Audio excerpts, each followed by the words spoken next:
Ciao! Today we are going to talk about what is the relationship between stress and fertility. As you know, this is a topic very close to my heart and to my personal story. I have been in a 10-year-long fertility journey and I'm still longing to become a mother. However, in this journey, I learned the most amazing lessons of my life. And in a way, it has been that journey that sparked the idea of this blog, and those lessons have inspired me to create the Rituals Lab program. So here is what I want to share with you today. Struggling with infertility can be the most stressful experience of your life. Or it can be the most amazing journey of discovery of your most powerful creative force. We all know it takes two to make a baby, but the cultural and social expectations around having children often don't impact men and women equally. Becoming a mother and getting pregnant is so much a part of the female identity in our culture, and because it happens to our bodies, we feel somehow responsible when it doesn't happen. The weight of this responsibility becomes unbearable when women start struggling with becoming pregnant and are told that their stress could be hurting their chances of conceiving. When I was trying to get pregnant, I was so worried that the stress of my career, my diet and health, and my emotional and mental state were affecting my chances of having a baby. People's comments like, "It's all stress, you need to stop stressing out and it will happen," only made it worse because I felt as if I was causing my own infertility. So after years of feeling powerless and guilty, I decided to look at what the science says about the topic. And today I will share with you what are the most important lessons I learned. The first question I had, and that you might have as well, was, does stress cause infertility? Every woman wants to know the answer to this question, but as a physician and a woman who struggled with fertility for over 10 years, I know that if I say that stress causes infertility, then you will stress about being stressed, and then stress some more about how to unstress. And I don't want you to do that. How does science answer this question? A study from a collaboration between the University of Louisville and Emory University reported that women who are stressed have a lower chance of conceiving. In the study, 400 women 40 years old or less who were sexually active recorded their daily stress levels and stressors over the course of several months. The authors reported that during the cycles where women were stressed during their ovulation window, they were 40% less likely to conceive. In addition, the women in the study who felt more stressed in general were 45% less likely to conceive compared to the other women in the study. So even if it's not clear the role stress plays, certainly some women are more reproductively sensitive to stress than other women. However, when it comes to understanding the root cause of the issue, science doesn't really help because the results of research studies are mixed. Some research has linked stress and infertility, while other studies have shown no relationship between stress and infertility. It is intuitive that research on stress and infertility is flawed, since if you're struggling to have a baby, you obviously become stressed in the process, and the effect can feed on itself. We also know of people who conceived under extreme situations like war and famine during a time of intense stress. However, there is a reason to consider a link between stress and reproduction. When we are stressed, we release stress hormones that shift our body towards survival mode, which is the exact opposite of the reproduction mode.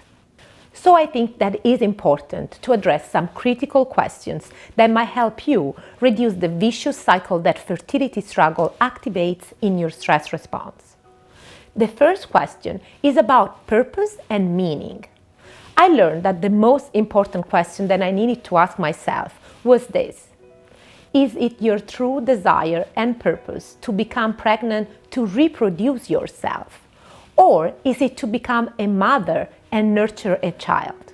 The second question is related to yourself and the relationship that you have with your own inner child, the most intuitive, innocent, and creative part of yourself. So the question is, are you aware of your creative force, and do you give to that force a space to exist and manifest in your life? The third question is related to your relationships, your social support system. Do you surround yourself with supportive relationships and limit the exposure to toxic people? Do you ask for help when you're feeling overwhelmed? Do you connect with your partner and share your feelings in a way that helps you both create connection instead of more distance and more stress? The fourth question is about self-care. Do you have the tools and effective practices in place to support you through your journey? What really matters is that whether the link is there or not, anyone struggling to conceive can learn and benefit from some rock-solid self-care tools. As you're learning, self-care is essential in all aspects of health, but especially when it comes to infertility. Infertility can be isolating, frustrating, devastating for a woman because of the sense of total disconnect and loss of control on her body that it creates. Even more so if assisted reproductive treatments are involved. From the induction of ovulation to artificial insemination or in vitro fertilization, these treatments involve the use of fertility medication that can send our hormonal balance completely out of whack and affect profoundly how we feel about ourselves, how we relate to our partners, and how our body and mind responds to stress. The stress of undergoing fertility treatments for the body and the mind of a woman has been compared to the stress of chemotherapy.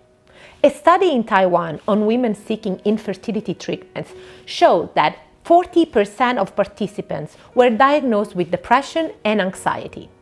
The treatment itself can be stressful, and so can be the shame associated with it, and the lack of social support systems for women struggling with infertility, adding even more uncertainty to the picture. However, rarely do women take a break and protect themselves from this type of stress. They still tend or have to push through while they inject themselves with massive doses of hormones that completely dysregulate their brain and body chemical balance. The sense of powerlessness and hopelessness that results can lead to self-doubt, can strain relationships, and because infertility oftentimes has no clear cause, it can test our own sense of sanity. Dealing with infertility is stressful, and this type of stress can manifest in your life in different ways. It all depends on what type of self-care and support strategies you have in place when dealing with it. So I strongly encourage all my friends and clients to make sure that if they are struggling with fertility, they create a strong support and self-care system that can help them navigate that stressful period of their life. On the blog page, I share some of the most effective and science-proven programs and strategies that are out there to support women dealing with infertility. Here, I want to remind you that no matter where you are in your fertility journey, please learn to take time for yourself. Ask yourself the questions that will help you navigate your situation with more sense of control and awareness. And try to enjoy life. Get outside, be a little selfish, do whatever it takes to be kind to yourself. And remember, you have the power to harness your stress into growth, health, and happiness. Now tell me, have you asked yourself yet if you want to become a mother? And what does creativity mean for you? Write your comment in the comment box on the blog page and let me know. Thank you so much for sharing your journey. Ciao.